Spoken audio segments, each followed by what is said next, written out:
Sygnałów seksualnych ciąg dalszy, przypominam, nikogo nie winię poza sprawcą. Natomiast odpowiedzialność za nasze bezpieczeństwo leży w naszych rękach, bo sprawcy, bo przestępcy nie zależy na naszym bezpieczeństwie, tak? Zależy im na tym, żeby było jak najmniejsze, bo oni wtedy mają łatwiejszą robotę, więc nie ułatwiajmy im roboty. W dodatku ten temat, który poruszam, będzie się też kwalifikował, będzie nas bronił przed okazjonalnymi przestępcami, czyli przed ludźmi, którzy nie są w sumie przestępcami, natomiast w pewnych momentach mogą się zapędzić. No i ważne, żeby tego nie sprowokować.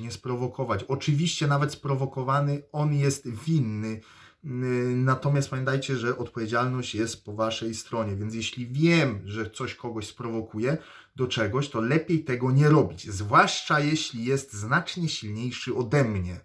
Tyczy się to kontaktów między kobietami a mężczyznami, ale tyczy się też kontaktów między samymi mężczyznami, bo nie wszyscy są równi, nie wszyscy są wielcy, silni. Są też tacy mniejsi mężczyźni i jak startują do takich, to często się to kończy nieciekawie.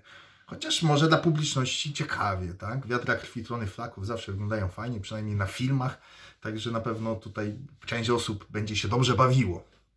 Natomiast na pewno nie ofiara, dlatego mężczyznom też odradzam prowokacje. Sygnały seksualne kobiet.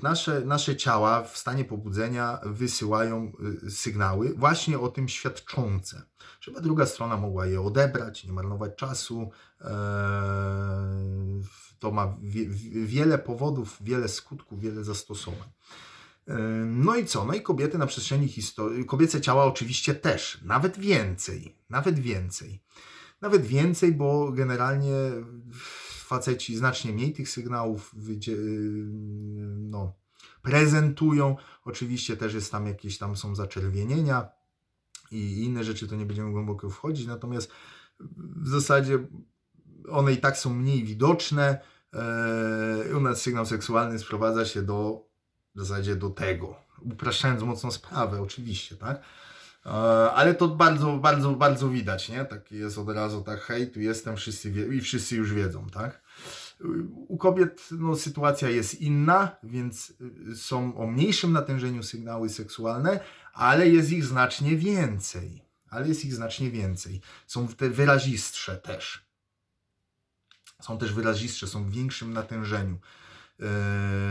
natężeniu niż te same u mężczyzn występują, tak?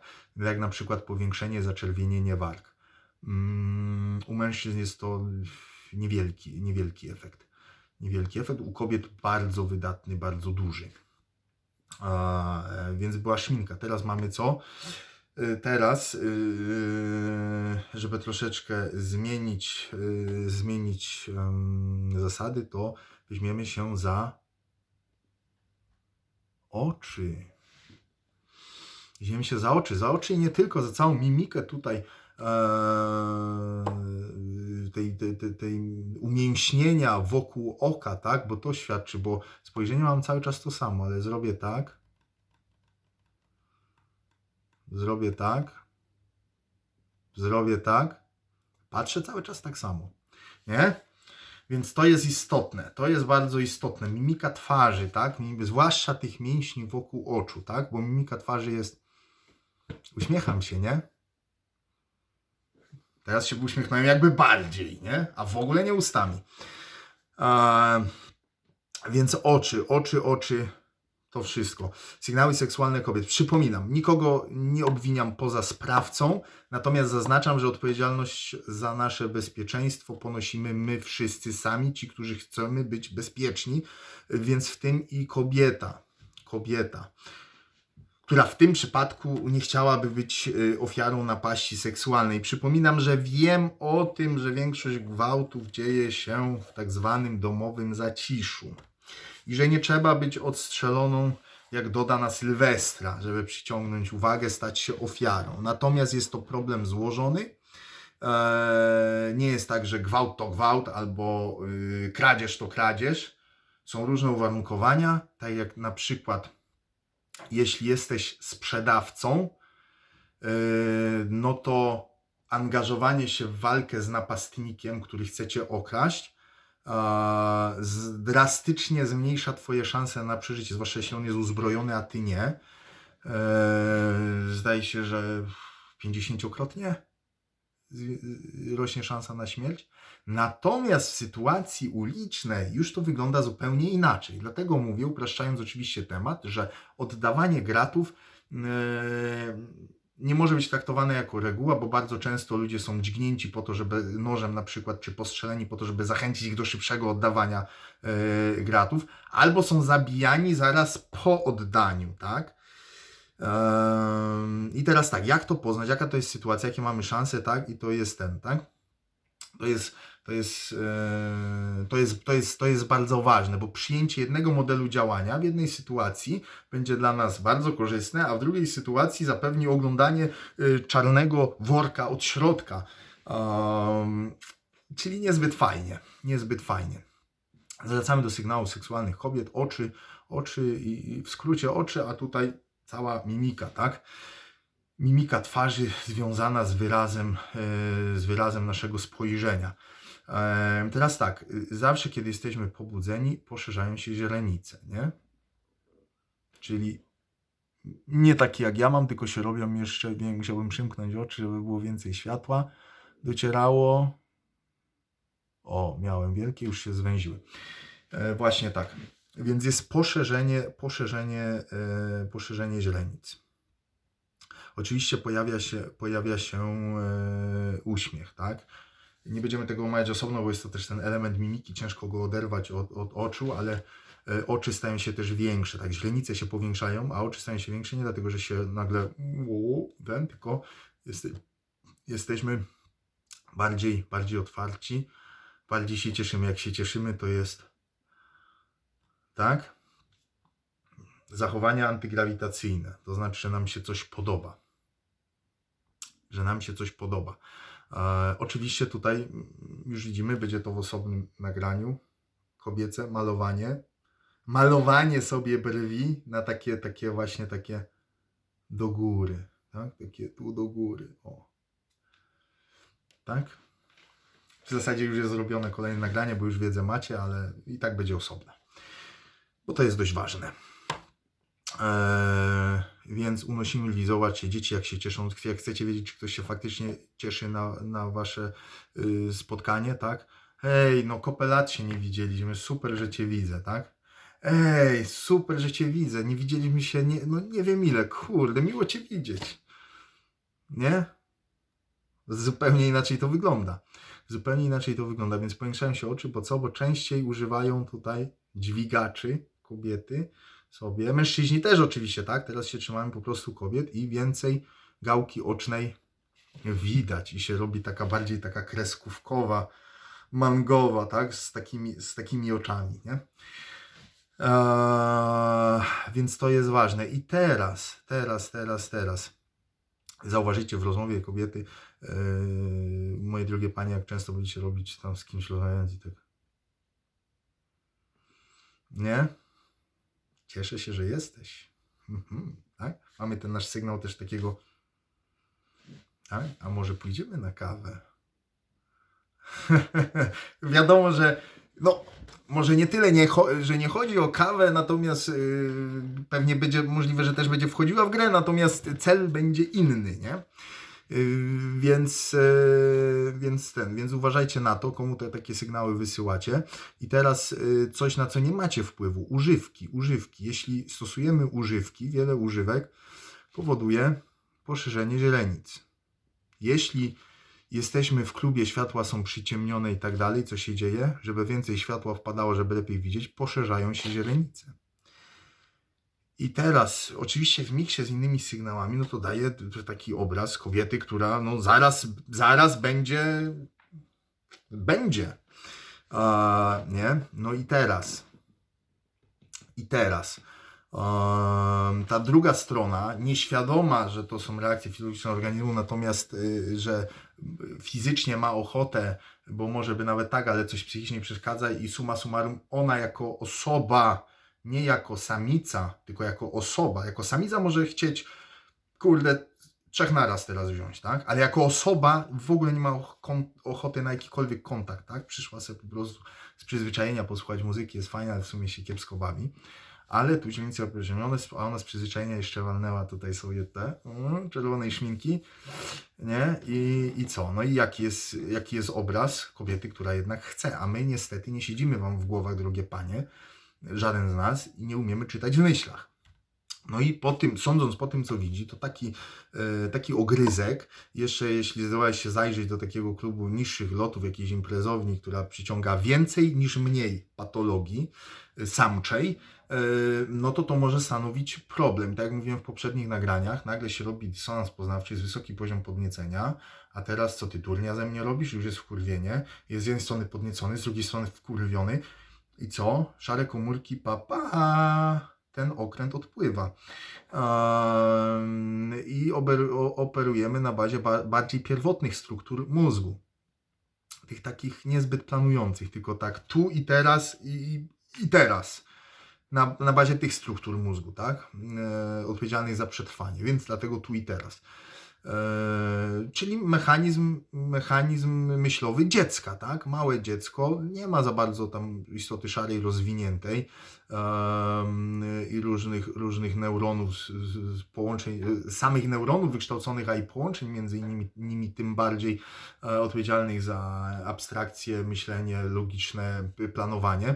Więc dlatego dzieci są tu i teraz, tak? Teraz taka mała dygresja i teraz jeśli w wieku 2 do 4 lat dziecko nie zostanie wdrożone, nie uspołecznione, nie mówię, żeby być owcą, tak, baranem takim za resztą, ale musi się nauczyć rozpoznawać interakcje społeczne i w nie wchodzić, to rośnie właśnie taka patologia, w tym i samcza, ale też i samicza, kobieca, że tak tu i teraz ja chcę i już, a wy wszyscy się widzimy teraz tego pełno w różnych ruchach na ulicy, czyli właśnie niewychowani, nieuspołecznieni w tym odpowiednim wieku krytycznym. I tak to się kończy. No i teraz jeśli kobieta trafia w taką sytuację, no to może być problem, zwłaszcza jeśli pozostaje blisko, bo liczy na to, że jest to normalna sytuacja interakcji społecznej, czyli taka jak w pracy, w szkole, czy gdziekolwiek indziej, czy po prostu na ulicy. Nie, tu już nie jest. I o ile tam zadziała presja społeczna i nawet jak on jest blisko, a jest na was wkurwiony, a jeszcze na was napalony, to odejdzie, tak? No bo ktoś zobaczy, bo inni zareagują, mózg to przelicza podświadomie, to tutaj już niekoniecznie. Tu już niekoniecznie, więc o czym trzeba pamiętać? Jest nagranie o tym, jak skutecznie mówić nie. Więc oprócz samego mówienia nie, trzeba jeszcze pokazać to nie, tak? Bo mówię, słuch szwankuje, a poza tym wolimy rozumieć to, co chcemy rozumieć, bo jeśli sygnały seksualne są takie, że ty bardzo chcesz, a mówisz mu nie, no to co on se z tego wykoncypuje? Zwłaszcza, że w przypadku, tu właśnie wchodzi to, że mowa werbalna to jest tam, znaczy przekaz werbalny, czyli słowa to jest 7% przekazu. Nie, tak nie jest, jest znacznie więcej, to są bzdury powtarzane. Jest tak tylko w jednym przypadku, w przypadku rozdźwięku między przekazem niewerbalnym a werbalnym, tak? Więc jeśli mowa ciała mówi, że ty masz bardzo dużą ochotę na bardzo dużo seksu, a mówisz mu nie, no to jest 7%, to jest reszta, tak? Więc ona droczy się ze mną, lubię takie, nie? I to go zapędza jeszcze bardziej, ty się stajesz jeszcze bardziej agresywna i potem wchodzisz i teraz jak nie zrobisz, tak trafisz źle. Jak dasz przyzwolenie, będziesz miękka, no to uderzy w ten jego stan pobudzenia seksualnego. Jeśli będziesz twardo i jeszcze mu nawymyślasz, no to w to jego wkurwienie, tak czy inaczej będzie chciał cię zdominować, będzie chciał wygrać, dostać to, co chce. Więc żeby wyjść z tego stanu, żeby skutecznie powiedzieć nie, trzeba to jeszcze pokazać. Jak to pokazać skutecznie? Wziąć i wyjść. Tak? Oczywiście niczego to nie gwarantuje, natomiast bardzo, bardzo zwiększa szanse. Bardzo zwiększa szanse. Oczywiście to powinno być podparte jeszcze tym, że jest tam jakiś tam w torebce jakiś tam gaz, paralizator, coś tam, tak? Żeby jeszcze bardziej stanowczo powiedzieć nie. I olej w głowie tak samo. Jak nastąpi, drogie panie, chociaż w klubie, w którym jesteście jedna taka sytuacja, jesteście same, jesteście małą grupką, jesteście we 3, Spotkało Cię coś takiego?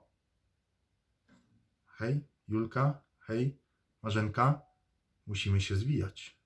Musimy się zwijać, może się nawet nakłamać, bo one mogą tego nie pojąć. Jest niebezpieczny, ten gość coś tak nie bardzo musimy wychodzić. I nie zostawajcie, jeśli one będą chciały zostać, bo to wy będziecie zapalnikiem całej sytuacji, więc nawet bez was one i tak będą bezpieczniejsze. A poza tym, jak zdecydujecie, że wychodzicie, jest bardzo duża szansa, że jednak pójdą za wami. To samo doradzam facetom. Jak jest jakaś tam spinka w towarzystwie, ktoś się tam przysrał, nie czekać dalej. Idziemy. Lokali jest pełno. Lokali jest pełno. A w razie, gdyby coś się spaprało, gość za wami pobiegnie, czy coś tam i wtedy marnie skończy, no to przecież ja nie chciałem konfrontacji. Ja tylko się broniłam. Wyszedłem z lokalu. Napadł mnie. Musiałem połamać mu ręce 16 razy. Żarcik, bo to nie przejdzie wtedy, nie? Bo to nie przejdzie. Niestety nie przejdzie. Niestety nie przejdzie. Natomiast w ten sposób trzeba się zachować, więc mówimy nie stanowczo, więc mamy kolejny sygnał seksualny naszego organizmu, powiększenie się źrenic i uruchomienie mięśni antygrawitacyjnych w okolicach, tutaj nawet uszy idą. O proszę, a w tą stronę też umiem. O kurde, nawet nie wiedziałem, że taki jestem fajny. Także to jest to, o czym musicie pamiętać, mieć na względzie. Oczywiście to wszystko działa w pewnej określonej całości. Im więcej jest tych sygnałów, im bardziej są spójne, tym bardziej to działa. Natomiast trzeba brać to pod uwagę i przypominam, nie wyczerpuje to problemu gwałtów. Jest to jeden z jego aspektów. Mam świadomość, że większość się dzieje niezależnie od tego, jak kobieta jest ubrana. Natomiast tam jest inna strategia radzenia sobie z tym. Odnosimy się tylko do takich męskiej napastliwości w miejscach publicznych, w klubach, tego typu rzeczy i co tutaj może mieć znaczenie, tak? Co ma znaczenie, a co może się okazać, co może mieć przeważające znaczenie, tak? Więc lepiej się samemu na minę nie pchać i podkreślam, nie zrzuca to winy na ofiarę, winny jest zawsze sprawca, natomiast to ofiara jest odpowiedzialna za swoje bezpieczeństwo, tak? Bo to od tej ofiary, czy też potencjalnej ofiary zależy, co ona zrobi, żeby te swoje bezpieczeństwo poprawić albo pogorszyć, tak? Na przestępcy nie mam wpływu, oni zawsze chcą jak najgorzej dla nas. Więc jeśli chcemy, żeby było dla nas lepiej, jest jedna osoba, której na pewno zależy, żeby dla mnie było lepiej. To jestem ja. Nie? To jesteś ty, moja droga. Także rośnijcie w siłę i bawcie się dobrze.